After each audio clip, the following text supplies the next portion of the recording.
시청자 여러분 안녕하세요. 손종학 교수입니다. 날씨가 그래도 조금은 선선해지면서 무척 좋아졌습니다. 지난 여름 우리 시청자 여러분들도 굉장히 고생하셨을 것 같은데요. 저도 무척 힘들었습니다. 다행히 요새 기온이 좀 내려가면서 선선한 바람도 불어오고 땀도 덜 나고 그러니까 너무 좋습니다. 진짜 새싹설만 날 것 같습니다. 인간이 이렇게 약한 존재이기도 합니다. 그 몇 도 차이를 갖고서 너무 힘들어하고 또 한편 너무 좋아하기도 하고 참 그런 걸 볼수록 우리 인간은 유한한 존재이고 참 나약한 존재이다. 그럼에도 이렇게 유한하고도 나약한 존재가 어떻게 이 세상의 만물의 주인이 되면서 이렇게 서로의 존엄을 인정하고 행복을 추구할 수 있는 그런 존재가 됐는지 참 신기할 뿐입니다. 요만 때쯤 되면은 노스쿨에서는 무척 바빠지기도 하고요. 또 노스쿨을 준비하는 학생 입장에서도 무척 신경이 곤두서는 시기이기도 합니다. 바로 로스쿨 20시철이 다가오기 때문입니다. 이제 11월 달이 되면 본격적으로 로스쿨 면접들도 시행된 예정이고요. 그렇기 때문에 로스쿨을 지원하는 학생들 입장에서는 굉장히 궁금한 것도 많고 또 어려움도 실은 겪을 수 있을 것 같습니다. 그것과 관련해서 우리 시청자 여러분들께 하나 알려드릴 소식이 있어서 오늘 동영상을 시작합니다. 2024학년도 그러니까 금년도죠. 금년 3월에 입학한 학생들의 충남대 로스쿨 입학한 학생들의 분포도를 이렇게 분석을 해본 자료가 있더라고요. 법률저널에서 분석한 자료인데요. 그에 따르면 2024학년도 충남대 로스쿨 신입생의 경우에는 예년에 비해서 스카이라고 하죠. 흔히 서울대, 고려대, 연세대라고 하는데 그 비율이 조금 이렇게 증가했다고 합니다. 그리고 이제 좀 나이대를 보면은 31세 이하의 비중은 94.5%로 지난해와 비슷한 수준을 유지하고 있다고요. 근데 어떻습니까? 보세요. 31세 이하가 94.5%다. 거의 30살이 안 된다는 거잖아요. 이게 과연 노스쿨을 만든 최초의 목적, 설립 취지에 맞게 지금 작동이 되고 있는 것인지 아닌지도 실은 우리가 고민해 보아야 할 대목이 아닐까 합니다. 기본적으로 여러분도 잘 아시는 바와 같이 로스쿨은 다양한 경험을 갖고 있는 자가, 다양한 전공자가 로스쿨 들어와서 법을 배워서 법률가의 자격증을 취득한 후에 다시 각 직역으로 굳이 법조 시장이 한정되지 않고 각 영역으로 때로는 자기가 전공했던 영역으로 다시 돌아가서 거기서 법적 소양과 전문 지식을 갖고 다시 한번 그쪽에서 꽃피우고 그쪽 세계를 더 발전시킬 수 있고 능력도 인정받고 이런 걸 하기 위해서 로스쿨을 만든 거잖아요.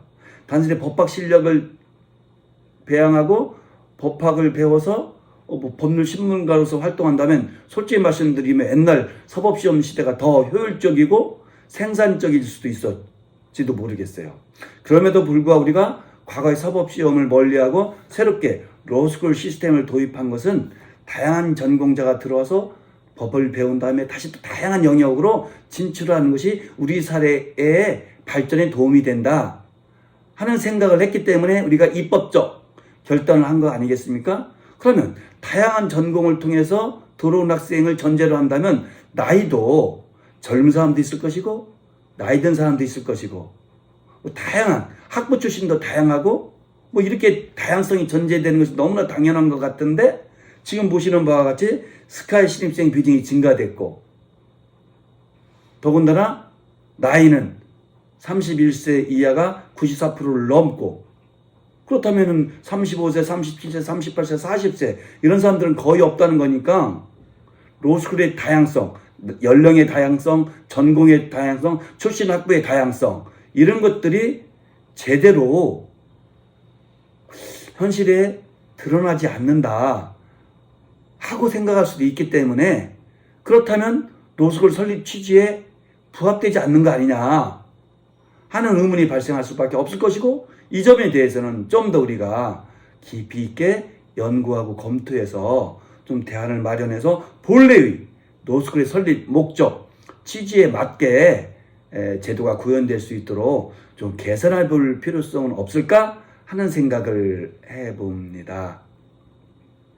좀 더 자세히 살펴볼게요. 충남대 로스쿨에 신입생 배출한 학부의 수는 27곳에서, 그러니까 학부 기준으로 27구였는데 20곳으로 줄었다는 거예요. 특정 대학에 많이 편중되기 시작하고 종전에는 로스쿨에 입학했던 대학이 입학을 못하게 되는 경우가 좀 더 많아졌다. 이렇게 또 볼 수 있잖아요. 그래서 이게 저는 조금은 이렇게 의문이 되는 면이 있습니다. 구체적으로 살펴볼게요. 충남대 로스쿨 신입생 출신 학부를 보면은 예를 들어서 경찰대도 꽤 많이 들어와 있습니다. 저희가 100명 모집하는데 기본적으로는 정원이 100명이니까 이제 약간 더 이제 뽑기도 하겠죠. 그랬을 때 경찰대가 7명이 들어왔네요. 110명 기준으로 뽑았던 것 같은데 7명이 됐고, 고려대가 22명에서 한 20% 정도를 차지하고 있는 것 같아요. 그리고 서울대가 7명에서 6.4% 정도를 차지하고 있고, 연세대가 18명, 그래서 16.4%를 차지하고 있네요. 그리고 이화여대가 16명, 그래서 14.5%를 차지하고 있고, 충남대 출신이 7명에서 약 6.4%를 차지하고 있고, 그 이외에 경희대 조금 있고, 서강대 좀, 중앙대가 있고, 그 다음에 카이스트, 과기원도 좀 있고, 외대, 한양대 이런 정도가 있는 것 같습니다. 그래서 총 110명을 차지하게 됐거든요. 결국 보면은 고려대가 제일 많은 것 같아요. 비율적으로 22명여서 20% 차지하였고, 그 다음에 연세대가 18명에서 16.4%, 그리고 이화여대가 16명으로서 14.5%, 그리고 네 번째가 성균관대가 되네요. 보니까 성균관대가 13명으로서 11.8%를 차지하고 있습니다. 그리고서는 예를 들어서 우리 충남대, 경찰대 이런 순서가 좀 되고 있는 것, 한양대 이런 식으로 되고 있네요. 그래서 현재 충남대 금년도 2024학년도 신입생의 학부 출신이 다양성이 조금 줄고, 스카이 비중이 좀 더 늘고, 나이대도 좀 더 종전과 달라짐이 없이 역시 상당한 부분을 차지하고 있고 94%가 넘는 거니까, 이런 것들이 과연 바람직한 현상인지 아닌지 잘 모르겠어요. 시청자 여러분 어떻게 생각하십니까? 여러분들의 의견 댓글로 남겨주시면 너무 고맙겠습니다. 감사합니다.